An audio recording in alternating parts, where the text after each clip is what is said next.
Hello friends, मैं आपका mentor AK Singh और आज हम अपने सीटेट का 2016 का पेपर देखेंगे, सितंबर का। तो चलिए समय व्यर्थ न करते हुए SST सेक्शन को देखते हैं और साइंस सेक्शन का आपको रितु मैडम करा ही रही है। तो समय व्यर्थ न करते हुए अपना SST का सेक्शन देखते हैं। तो पहला क्वेश्चन क्या है, लोकतंत्र में चुनाव के संबंध में निम्नलिखित में कौन सा विचार संबंधित है? तो प्रतिनिधित्व में लोकतंत्र, एक मिनट ऊपर कर लेते हैं सर। प्रतिनिधि लोकतंत्र में लोगों को अपने प्रतिनिधि चुनने का प्रत्यक्ष रूप से लेते हुए क्या है, अधिकार है। ठीक है। और दूसरा क्या कह रहा है, सरकार नियमित चुनाव द्वारा बदलाव यानी कि एक तरह से बदलती जाती है। यानी कि आपने देखा होगा क्या हमारे PM के जो चुनाव होते हैं, CM के जो चुनाव होते हैं, वो कितने हर 5 साल बाद होते हैं। हर 5 साल बाद नई सरकार आती है। तो वही कह रहा था, यानी कि इसलिए ऑप्शन नंबर 3 हो जाएगा इसका, सॉरी 4 हो जाएगा इसका। तो ऑप्शन नंबर दोनों सही हो जाएंगे। क्वेश्चन नंबर 32 देखते हैं, निम्नलिखित में कौन से युगम मुगल चार बाग के बारे में एक स्थित यानी कि एक स्थिति नहीं है, यानी कि स्थल नहीं है, सॉरी स्थल कौन सा नहीं है, कुंवर उल इस्लाम मस्जिद, यानी कुवत उल इस्लाम मस्जिद, ये बाहर की मस्जिद है और ये भारत में नहीं है। क्वेश्चन नंबर 33 देखते हैं, भारत में पंचायती राज प्रणाली के संबंध में निम्नलिखित में कौन सा कथन सही है? तो वो कौन सा कथन से, संवैधानिक दिशा निर्देश के अंतर्गत देश के प्रति राज्यों के पंचायत के संबंध में कानून बनाना, यानी कि ऑप्शन नंबर डी जो हो जाएगा। और पंचायत के बारे में क्या कहता है, पंच के फैसले सबसे इंपॉर्टेंट माने जाते हैं। क्वेश्चन नंबर 34 देखते हैं, निम्नलिखित व्यक्तियों में से किस की कविता और विचार पंचवाणी और बीजक के संरक्षण में है? तो वो है कबीर। ठीक है। ये क्वेश्चन अब इस तरह के क्वेश्चन मिलते नहीं हैं, तो इसलिए ध्यान रखना। क्वेश्चन नंबर 35 देखते हैं, गढ़कटुंगा के गोंडा राज्य में संबंध में कौन सा कथन सही है? तो इसका आंसर क्या होगा, ये एक समृद्ध राज्य था जिसमें जंगली हाथियों को पकड़कर और उनको दूसरे राज्यों में निर्मित करने का धन कराया जाता था, यानी कि एक तरह से भेजा जाता था। और इस तरह के जो सीटेट पता क्या कर रहा है, सीटेट बच्चों इस चीज़ को ध्यान रखना, सीटेट जो है ना वो इस तरह के जो पहले फालतू के क्वेश्चन थे ना, जो अप्रोप्रिएट, जो एक तरह से आपके जीवन में या फिर आपके टीचिंग स्किल्स में कहीं काम नहीं आएंगे, उनको सारों को हटाता जा रहा है, सारों को हटाता जा रहा है। ये ध्यान रखना बस। क्वेश्चन नंबर 36 देखते हैं, एलोरा गुफा 15 का भिन्न चित्रण जिसमें विष्णु के नरसिंह अवतार अथवा पुरुष सिंह के रूप में दिखाया गया है, जिससे कला क्या करता है, तो वह राष्ट्रकूट काल के। ये क्वेश्चन इस तरह क्वेश्चन मिल रहे हैं क्योंकि ये क्या है, इंपॉर्टेंट है और ये आपको बच्चों को पढ़ाना भी है। राष्ट्रकूट क्या है, एलोरा की गुफा कहाँ पर है, ये सब चीज़ें। जैसे एलोरा की गुफा कहाँ पर, ये पूछा गया क्वेश्चन। क्वेश्चन नंबर 37 देखते हैं, निम्नलिखित में से वस्तु विनिमय पद्धति क्या है? ये क्वेश्चन पूछा गया, कई बार पूछा गया, तो इस चीज़ का ध्यान रखना। वस्तु विनिमय जो प्रक्रिया वाला क्वेश्चन है, CBT एग्जाम में 3 से 4 बार क्वेश्चन पूछा गया, तो ध्यान रखना। यह खर्चीली और समय साध्य प्रणाली है, यानी कि खर्चीली और समय साध्य प्रणाली। और दूसरा ये है कि जैसे कि मेरे पास मैं बनाता हूँ कुछ भी, मान लीजिए घड़े बनाता हूँ और आप अनाज वाले व्यक्ति हो, तो मैं आपसे एक अनाज ले लूँगा, आप मेरे से घड़े ले लेंगे, यानी कि वस्तु विनिमय। और इसमें सबसे बड़ी दिक्कत क्या थी कि ढूंढना पड़ता था कि उस व्यक्ति को वही चीज़ चाहिए और मुझे उससे दूसरी चीज़ लेनी है कि नहीं, ये वाली चीज़ें आती थी दिक्कत का। चलिए आगे चलते हैं। क्वेश्चन नंबर 38 देखते हैं, निम्नलिखित स्थलाकृति में से किसमें छत्रक शैल पाई गई हैं? तो वो है रेगिस्तान, यानी कि ऑप्शन नंबर B हो जाएगा इसका आंसर। चलिए क्वेश्चन नंबर 39 देखते हैं, निम्नलिखित में किस नेतृत्व में बंगाल 18वीं शताब्दी में धीरे धीरे मुगल नियंत्रण से अलग हो गया था? तो वो है मर्शिद कुल खान, यानी कि मर्शिद कुल खान, यानी कि ऑप्शन नंबर 1 हो जाएगा इसका आंसर। इस तरह के क्वेश्चन भी आपको देखने के लिए नहीं मिल रहे हैं। क्वेश्चन नंबर 40 देखते हैं, 40 क्या कह रहा है, 40 वाला क्वेश्चन आपको देखने के लिए मिलेगा, तो ये कूट वाला ही ध्यान रखना। शोमंडल, समताप मंडल और मध्य मंडल के बारे में कई बार क्वेश्चन पूछा गया है, तो इस चीज़ का तो ये क्वेश्चन ध्यान में रख लेना, क्योंकि देखो सौमंडल क्या है, सौमंडल मौसम लगभग सभी घटनाएं होती है, क्योंकि इसलिए इसमें जहाज नहीं उड़ता, याद रखना। आपसे कोई पूछे तो जहाज कहाँ उड़ता है, सौमंडल के ऊपर उड़ता है। आपने देखा होगा कोई एरोप्लेन में गया होगा, तो एरोप्लेन में जब बाहर देखते हैं तो आपको बादल दिखाई देते कि नहीं देते नीचे? वो इसलिए दिखाई देते हैं क्योंकि बादलों से ऊपर जहाज उड़ता है, यानी कि सौमंडल से ऊपर जहाज उड़ता है। क्योंकि बादलों में, अगर बादलों में उड़ाया जाएगा तो जो स्टैटिकल चार्ज होते हैं, जो बिजली होती है, वो रगड़ के उसको जहाज को बिल्कुल तहस नहस कर देगी, फाड़ देगी एक तरह से। जैसे चीथे उड़ जाते हैं ना किसी चीज़ की, इस तरह कर देगी। तो इसलिए उसमें नहीं उड़ाया जाता, उससे ऊपर उड़ाया जाता है। और कभी कभी जब लैंडिंग करी जाती है तब आपने देखा होगा बिजली कड़कती रहती है, तो इसलिए थोड़ा बहुत वो हिल डुल जाता है जहाज। फिर आता है सौरमंडल। सौरमंडल का, इसमें ओजोन गैस की एक परत होती है, यानी कि दूसरे का हो जाएगा तीसरा। मध्यमंडल का अंतरिक्ष के परिवेश के पिंडों की, यानी कि दूसरा। और वायुमंडल आयन मंडल के परत हुए, यानी कि ऑप्शन नंबर, देखते हैं इसमें कौन सा ही, बी वाला ही हो जाएगा इसका आंसर। ठीक है, बी।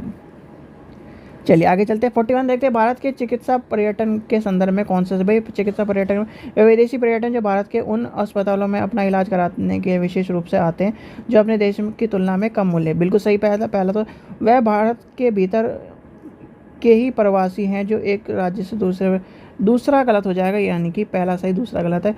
जो बाहर से आते हैं उसे कहते हैं हॉस्पिटल, यानी कि मेडिकल टूरिज्म। मेडिकल टूरिज्म याद रख लेना, medical tourism is a important topic. Medical tourism एक तरह से मान लीजिए जैसे आप इंडिया में हो और आपके इंडिया का कोई इलाज नहीं है, यानी कि पहली बात तो ऐसा कुछ है नहीं, अब सब इलाज इंडिया में है, बस वही है लोगों की दिमाग की संतुष्टि। और थोड़े से जो हॉस्पिटलों का रवैया है वो अलग ही है, मान के चले। प्राइवेट हॉस्पिटल सारा मैडम करके बात करते हैं, और जो गवर्नमेंट हॉस्पिटल वाले हैं वही बदतमीजी से बात करते हैं। वही जो डॉक्टर, यानी कि MBBS, अब आज आपको एक चीज़ बताता हूँ। MBBS हो, अब हम हैं B.Ed है, ठीक है। अब यही चीज़ हम सरकारी स्कूल में या फिर इस तरह के माहौल में लग जाए, हम में से 95% स्टूडेंट पता है क्या, बच्चे से बदतमीजी से बात करेंगे, मारेंगे, पीटेंगे, इस तरह की जो चीज़ें हैं। मेडिकल में क्या ना हो जाएगा कि जब वो दवाई लिखवाने आएगी, जी देख लो ये दवाई, मैं देखने के लिए बैठा हूँ, बाहर नहीं है कि दवाई का नहीं पता तुम्हें, एक बार बता दी ये तो इस तरह की चीज़ आएंगी। और वही उसका सपना कह रहा था कि मैं बाहर जाके नौकरी करूँ। बाहर जाके नौकरी पता कैसे करते हैं, वो बूबने बन जाते हैं, जिसे बूबना कहते हैं। वो क्या कहते हैं, सर और मैडम करके बात करते हैं। अच्छा सर आप बताइए, बैठिए मैं बताऊंगा ये चीज़। तो यही चीज़ आप यहाँ पे कर दो स्टूडेंट से, देखिए देश का भी आपका उद्धार होगा, आपकी इज्जत भी होगी, आपको पूजा भी जाएगा। अब बहुत सारे जो साउथ में हैं या फिर किस तरह, आप मान के चलिए आज भी जो एजुकेटेड लोग हैं ना, एजुकेटेड जिन्हें हाईली एजुकेटेड कहते हैं, हम तो कुछ है ही नहीं, हम तो मान लीजिए मैं B.Ed MAd हूँ या फिर काउंसलर हूँ, तो क्या मैं तो कुछ भी नहीं हूँ उनके सामने। ये मान लीजिए उन्होंने डबल PhD इस तरह से, और इनका ज्ञान देख लो इस तरह। और अगर उनको आप क्या कहते हैं, एक तरह से ये मान लीजिए आप उनको डेली लाइफ को देखोगे ना, तो इस तरह की लाइफ है उनकी कि सिंपल कपड़े पहने रहेंगे। वो सब्जी, जैसे सब्जी कहते हैं ना, सब्जी आजकल तो जो सब्जी लेने जाते हैं वो भी गाड़ी में जाते हैं और बिल्कुल बेल्ट जैसे घूमने जाना उस तरह पहन के जाते हैं। वो उनकी कला देखोगे या फिर उनका एक तरह से रवैया देखोगे, उनका जो दैनिक जीवन है उनको देखोगे, तो आप ये सोचोगे कि ये इतना पढ़ा लिखा आदमी है। क्योंकि हमारी जो मानसिकता है पढ़े लिखा के बाद ये है कि आपको जो बच्चा है या फिर जो भी स्टूडेंट है वो कपड़े में या पैसे में आईफोन ले लेगा, फलाना ले लेगा, डिगड़ा ले लेगा, वो है छोटी सोच वाली चीज़। यानी कि जो स्टूडेंट पढ़ा लिखा होगा और जो उस चीज़ से निकला हुआ होगा, तो वो दिखावे पे नहीं, वो करने पे। यानी कि अगर उसके पास आईफोन भी है तो वो उस क्षेत्र में से अपना लोगो नहीं दिखाएगा, वो कवर करके रखेगा। आप देखिए बहुत सारे जो टीचर्स भी हैं या फिर बहुत सारे जो अच्छे एक तरह से मान लीजिए एजुकेटेड मान लीजिए या फिर बहुत ही हाईली एजुकेटेड है, उनके पास भी आईफोन है, वो भी क्या ना कपड़े पहनते हैं। तो वो क्या इस तरह कपड़े पहनते हैं, वो बिल्कुल उन्हें सिर्फ कपड़े पहनने से मतलब है। जैसे कि मान लीजिए आप कौन सा उदाहरण लें, अब चलो आज मैं सुबह भी वही ले रहा था उदाहरण, मुकेश अंबानी जी हैं। मुकेश अंबानी जी सबसे, यानी कि एक तरह से मान लो राजा है इस देश के। क्यों? क्योंकि उनके पास पैसा है, पावर है, एक तरह से पावर भी मान लो, पैसा है तो पावर भी है। अब वो उनको आपने कभी देखा है कि जब नॉर्मल वर्क में जाते हैं तो वो हाफ शर्ट पहने रखते हैं, हाफ शर्ट भी उनकी बाहर हाफ शर्ट निकले रहती है। कभी उनके हाथ में सोने की चेन देखिए, अंगूठियाँ देखिए, दिखावे के लिए वो फ़ोन ले घूमते रहते हैं, ऐसा देखा कभी नहीं देखा होगा, कभी नहीं देखा होगा। टाटा ग्रुप के जो हैं टाटा जो जी रतन टाटा जी हैं, रतन टाटा जी को आपने देखा है कभी सिंपल जो शर्ट पहने रखते हैं, बेल्ट भी उनकी नहीं रहती, बस वो टक इन कर रखते हैं और बिल्कुल सिंपल रहते हैं, देखा है कभी? यही क्वालिटी होती है बच्चों। आज के दौर में हम दिखावे पे ज़्यादा मरते हैं, अपनी चीज़ों को नहीं चलते। ठीक है, चलिए आगे चलते हैं। क्वेश्चन नंबर 42 देखते हैं। रामाबाई जो महिला शिक्षा के युद्ध थी, यानी कि एक तरह से योद्धा थी, उनको सभी स्कूल यानी कि कभी स्कूल नहीं गई, फिर भी वो पंडित कहलाती क्योंकि वो संस्कृत का विद्याता थी। देखिए इसमें कोई ऑप्शन होगा सी, हाँ बिल्कुल सही है, संस्कृत की विद्याता थी। वह संस्कृत पढ़ना लिखना जानती थी और एक बहुत ही उपलब्धि, और क्योंकि उनके महिलाओं को इस प्रकार की अर्जित कराई यानी कि अर्जित अनुमति नहीं थी। चलिए क्वेश्चन नंबर 43 देखते हैं। 43 क्या कह रहा है, 56 में निम्नलिखित गवर्नर जनरल में से किसने यह निर्णय किया था कि बहादुर शाह जफर आखिरी मुगल क्या हो गए, मुगल बादशाह होंगे, इसके बाद मृत्यु के बाद कोई नहीं होगा, तो वो बोलते डलहौजी। याद रख लेना, डलहौजी इंपॉर्टेंट क्वेश्चन है। और डलहौजी के ने ही सबसे ये एक तरह से जो राजा परंपरा है वो ख़त्म कर दी थी यहाँ पे, पुराने वाली, नए वाली तो चली रही थी भाई, अंग्रेजों वाली। क्वेश्चन नंबर 44 देखते हैं। औपनिवेशिक शिक्षा पर गांधी जी के विचारों के संबंध में कौन सा कथन गलत है, तो वो पाश्चात्य शिक्षा, तो इसमें कौन सा हो जाएगा, अंग्रेजी शिक्षा। देखो अंग्रेजी शिक्षा पर तो वो बल देते ही नहीं थे, तो ये अंग्रेजी शिक्षा दी जाए, शिक्षा के भारतीय, ये देखो अंग्रेजी शिक्षा दी जाए पर भारतीय उसमें, ये तो हो जाएगा। चलिए यहाँ पर तो कोई ऑप्शन दिख नहीं रहा मुझे। अंग्रेजी शिक्षा पढ़ने और लिखने के लिए औपशिक यानी कि औपेक्षिक मौखिक ज्ञान प्रदान करने की बात कर रहे हैं। चलिए आगे देखते हैं। क्वेश्चन नंबर 45 देखते हैं, यानी 45 देखते हैं।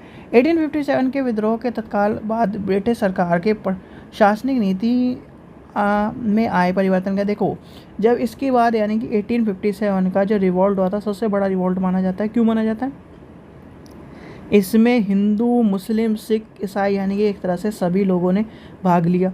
सभी लोगों ने इस चीज़ को क्या नाम नेतृत्व कर दिया। अंग्रेज़ों को ये लगने लगा था कि अब तो भागना पड़ेगा यहाँ से, पर क्या कहते हैं, जैसे एकता की कमी होती है ना, यानी कि पूरे को, जैसे जम्मू कश्मीर है या फिर मान लीजिए कोई इधर केरल है, या फिर सब, इनके जो संवाद थे वो संवाद सही नहीं थे, यानी कि तालमेल सही नहीं बैठ रहा था, इस वजह से हम युद्ध हारे थे।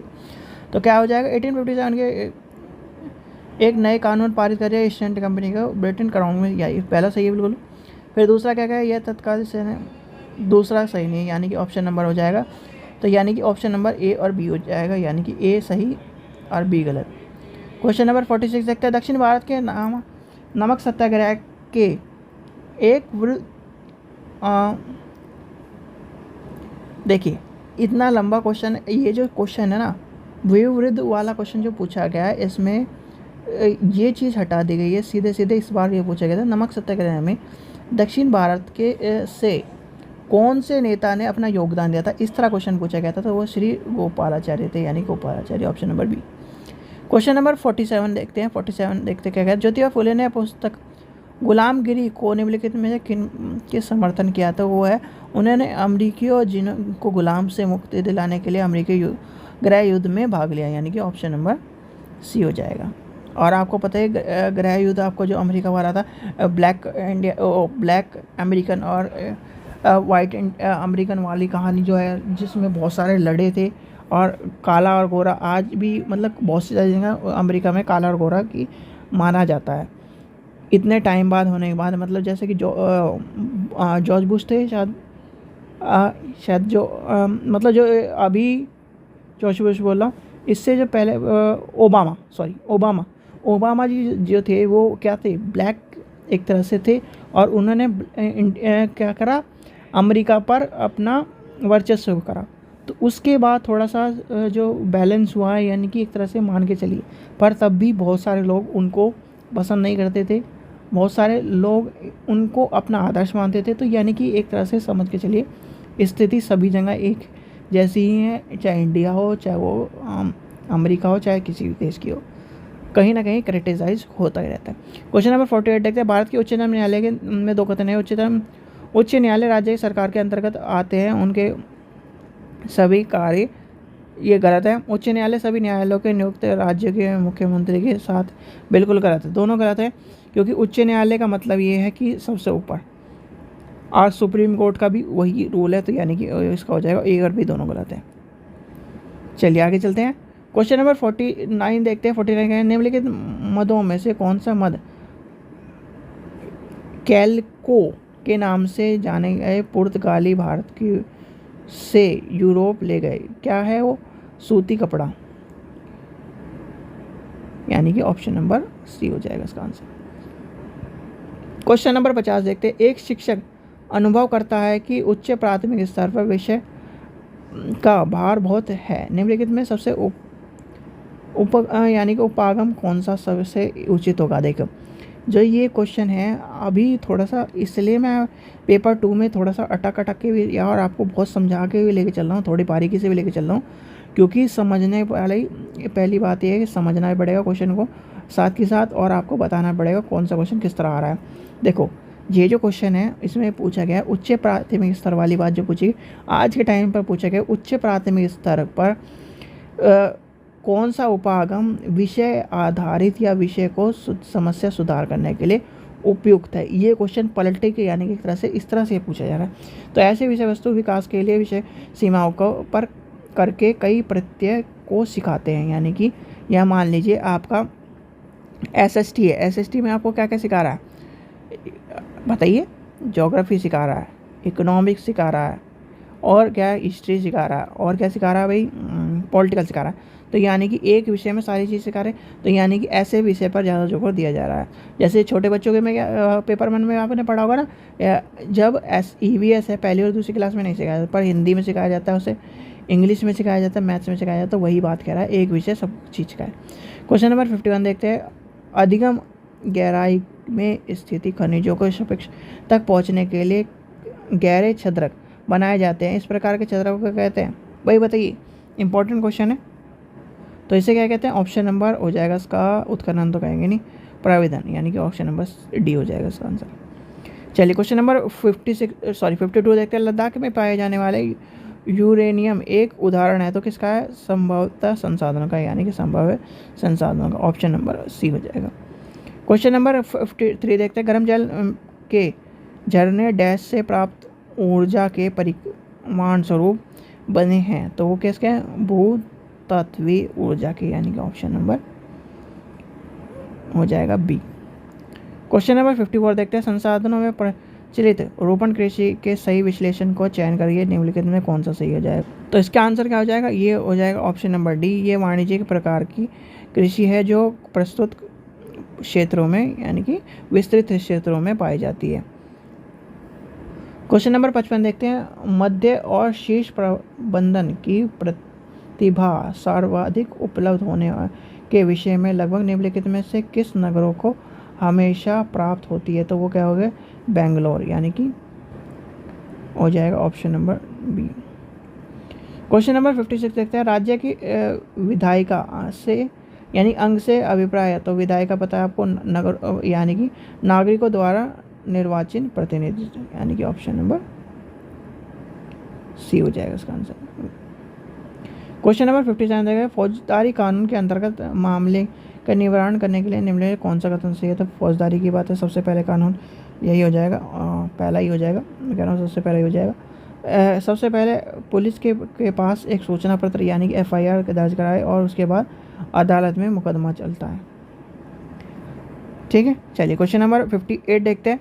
अपराध की जांच करने में पुलिस की भूमिका के संबंध में निम्नलिखित कौन सा कथन सत्य है, तो वो कौन सा है, सर्वोच्च न्यायालय के दिशा निर्देश में पुलिस की जांच के दौरान किसी भी सताने या पीड़ित करने, गोली मारने की अनुमति नहीं है, ठीक है, ऑप्शन नंबर पर ये उल्टा ही होता है ऐसा। तो क्वेश्चन नंबर 56 देखते हैं। मौलिक अधिकार के विषय में निम्नलिखित में कौन सा, भारत के संविधान में दिए गए सभी मौलिक अधिकार न्यायालयों के बाध्यकारी होते हैं। शोषण के विरुद्ध अधिकार नागरिकों के उच्च स्तर के न्यायालयों के में जाने के लिए अनुमति प्रदान करते हैं यदि वे समझते हैं कि निचले स्तर पर न्यायपालिका द्वारा किए गए कार्य, तो इसमें दोनों हो जाएंगे, यानी कि ऑप्शन नंबर D।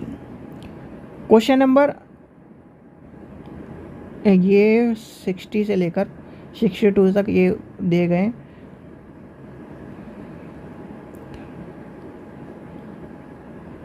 ये देखिए, ये क्वेश्चन जो है हैंडीकैप बच्चे के ऊपर पूछा गया है।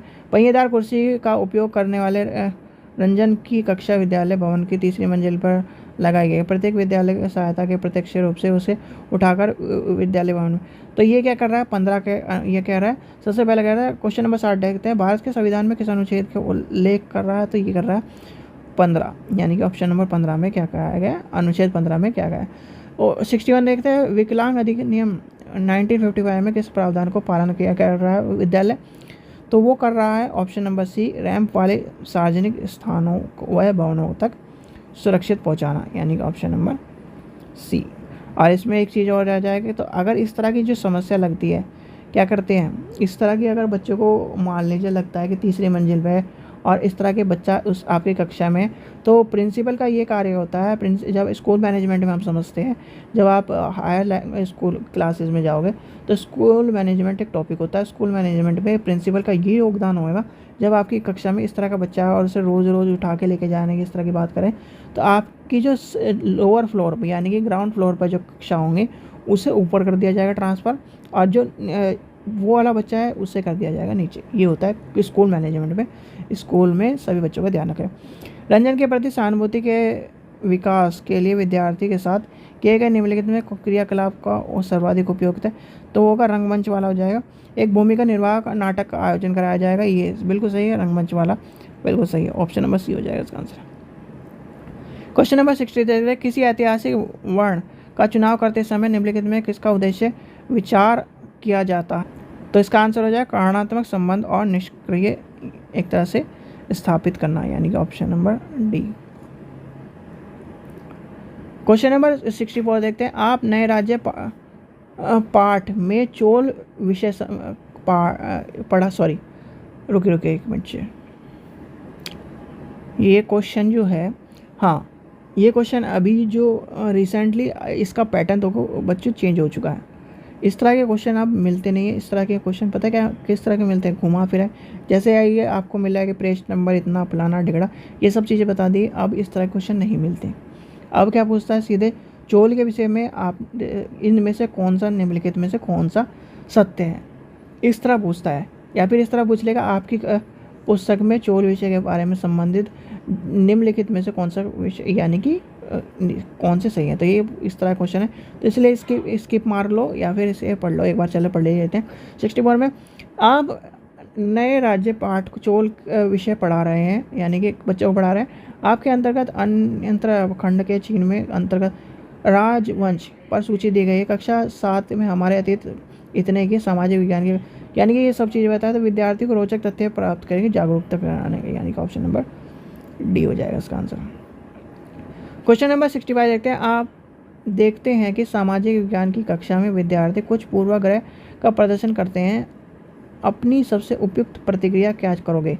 सामाजिक पद्धति यानी कि यथार्थ के आयामों पर एक परिचर्चा का आयोजन करेंगे, यानी कि option number B. Question number 66 देखते हैं, सामाजिक विज्ञान की और राजनीतिक जीवन पढ़ने के लिए उपाय ABCD सबसे उपयुक्त है, व्यक्तिगत अध्ययन, परिभाषा और दृष्टि। या तो इसका आंसर हो जाएगा ऑप्शन नंबर बी, सारे हो जाएंगे। क्वेश्चन नंबर नेक्स्ट चलते हैं 67 देखते हैं, पाठ्यंत्र प्रश्नों का सबसे उपयुक्त है, तो क्या है वो? सीखे हुए को समझने तथा शब्दों को व्यक्त करने के विद्यार्थियों की क्षमता बनाना, यानी कि ऑप्शन नंबर ए हो जाएगा इसका आंसर। क्वेश्चन नंबर 68 देखते हैं, स्वतंत्र व्यापक मूल्यांकन का अनुसार आकलन के बारे में निम्नलिखित कौन सा उद्देश्य सही है? तो विद्यार्थी को उत्तर देने, चलिए यही हो जाएगा, विद्यार्थी को उत्तर देने वाली बात हो जाएगी। विद्यार्थी को उत्तर देने के लिए प्रोत्साहन करना, प्रोत्साहन आपका टैग वर्ड है।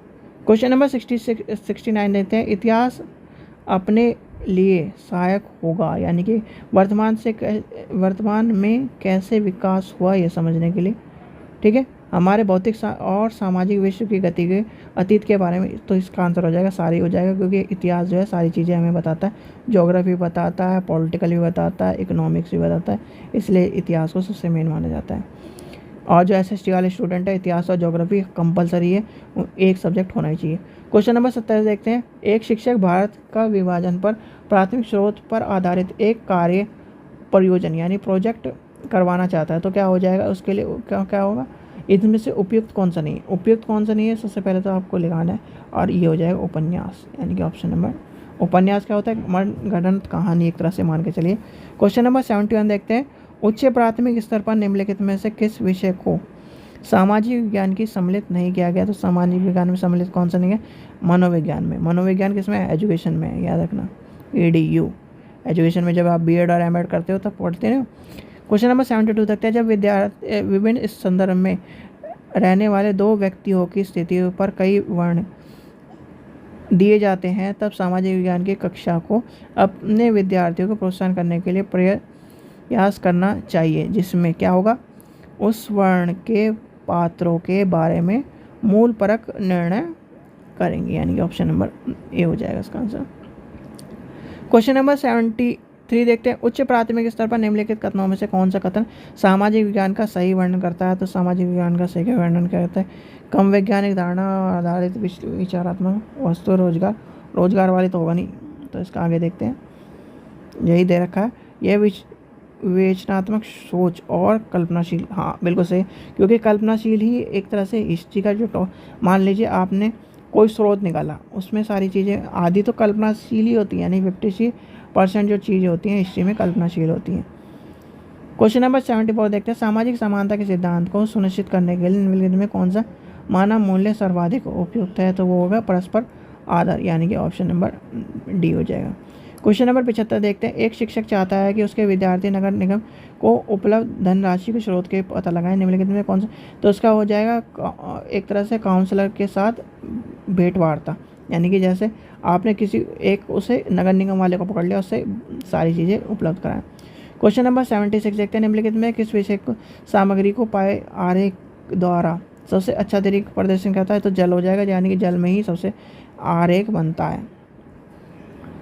चलिए आगे चलते हैं, क्वेश्चन नंबर 77 देखते हैं, कक्षा 6 के स्तर में पृथ्वी की परिक्रमा पढ़ने के लिए सबसे उपयुक्त कौन सा है। तो वो हो जाएगा ग्लोब। ग्लोब से आपको जो इम्पोर्टेंट है एसएसटी वालों के लिए ग्लोब ही है, और ग्लोब से आप बहुत सारी संकल्पना पढ़ा सकते हैं, पृथ्वी की दिशा, पृथ्वी की घूमन शक्ति, पृथ्वी का कैसी दिखती है, ये सब चीज़ें।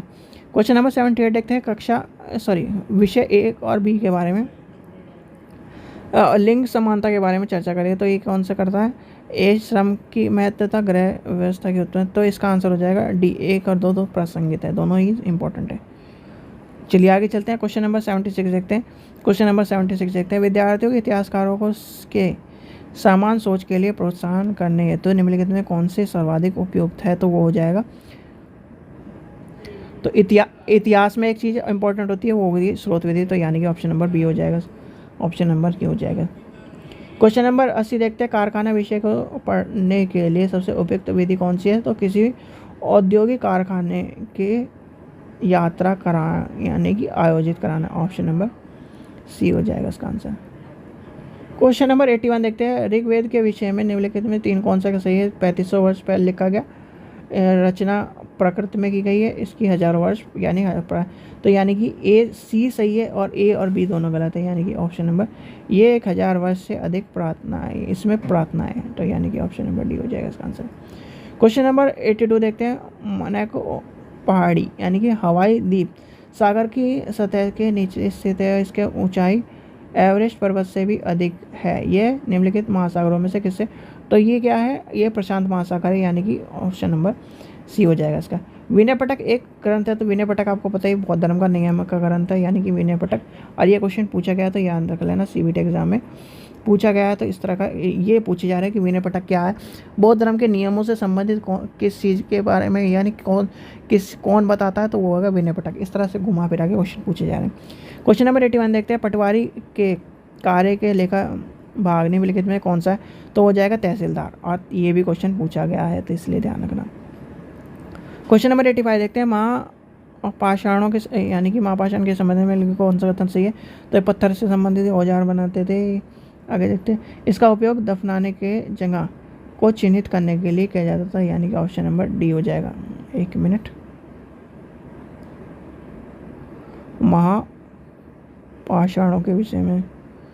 चलिए आगे चलते हैं, क्वेश्चन नंबर 86 देखते हैं, निम्नलिखित कथनों में से भूकंपीय तरंगे नहीं है। तो भूकंपीय तरंग कौन सी है, पोताश्रय तरंगे नहीं, ऑप्शन नंबर सी हो जाएगा। क्वेश्चन नंबर 87 देखते हैं, 87 क्या कहता है, एवरेस्ट यानी कि ईडूसैट क्या है। ईडूसैट आपको पता है एक मानव कृत उपग्रह है, यानी कि एजुकेशन सैटेलाइट है, इसका मतलब है ईडू का मतलब एजुकेशन, और SAT सैट का मतलब एजुकेशन सैटेलाइट। क्वेश्चन नंबर 88 देखते हैं, निम्नलिखित मंडलों में से किस में मानव सहित जीव पाए जाते हैं जो बहुसंख्यक के भूताप के कारणों को प्रभावित करते हैं। तो इसका आंसर है समताप मंडल, यानी कि ऑप्शन नंबर सी हो जाएगा इसका आंसर। क्वेश्चन नंबर 89 देखते हैं। 89 का है, भारत का दक्कन पठार जो बेसोल्ट सेल से बना है निम्नलिखित में कौन सी सेल की श्रेणी में के अंतर्गत आता है? तो वो आ जाता है वायुग्रत आग्नेय सेल, यानी कि ऑप्शन नंबर ए हो जाएगा। चलिए आगे देखते हैं। क्वेश्चन नंबर 90 देखते हैं। 90 क्या कह रहा है, निम्नलिखित स्थल रूपों में से किसे खनिज के निष्पेक्ष प्रचुर पाई जाती है? यानी कि ओ का पठार, यानी कि ऑप्शन नंबर डी हो जाएगा इसका आंसर। ठीक है बच्चों, तो ये था आपका सितंबर कब का 2016 का पेपर एसएसटी सेक्शन का, तो आपको कंप्लीट कराया जाएगा। यानी कि आपको इसके बाद कौन से मिलेंगे, जो भी अभी यानी कि सीबीटी एग्ज़ाम में, फिर देखना आपको जो काटे गए हैं यहाँ वो क्वेश्चन मिलते हैं कि नहीं मिलते। ठीक है बच्चों, आशा करता हूँ आपको वीडियो पसंद आए। वीडियो पसंद आए लाइक करें, चैनल को सब्सक्राइब करें, वीडियो को ज़्यादा शेयर करें। Thank you.